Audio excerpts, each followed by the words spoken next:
Si Patrick Tulfo sa Rapido ni Tulfo. Rapido ni Tulfo. Robin, marami pa rin nagtataka diyan sa nangyari na 'yan na insidente na 'yan. Nag-cause ng traffic nung nangyari 'yan. Hanggang ngayon nagko-cause ng traffic kasi nga sinasaayos niyo po yung nasira. Sir, paano raw po nakalusot yung truck na mataas siya kaysa doon sa tulay ng Marilao Interchange? Isn't it, sir, dapat may mga nakamonitor kayo pagpasok ng truck, either dyan sa Balintawak or doon sa may isa pa yung galing po ng Quezon City, nakalimutan ko, sir.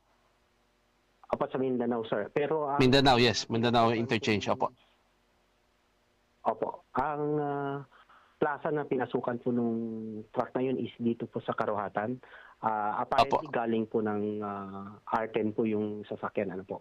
So, hindi po kasi dumaan yung truck dito sa mga truck lanes. Kung saan meron po kaming height yung detection system.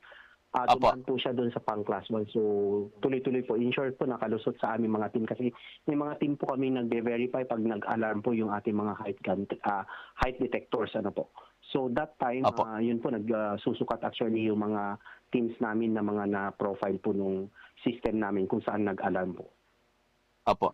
So, sir, because of that, maglalagay na kayo ng height measurement dyan din sa may Valenzuela kasi maraming mga dyan, sir, di ba? Mga factories din dyan. Kaya marami pong mga trucks na nagpupunta dyan para mag-deliver o pumick up. Sir Robin? Opo, tama po kayo, sir.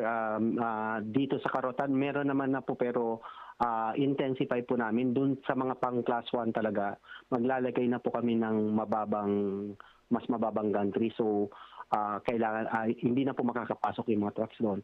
So makakapag-focus po yung aming team na nagve-verify po ng height dito sa mga truck lanes kung saan meron po tayong mga height detectors na po.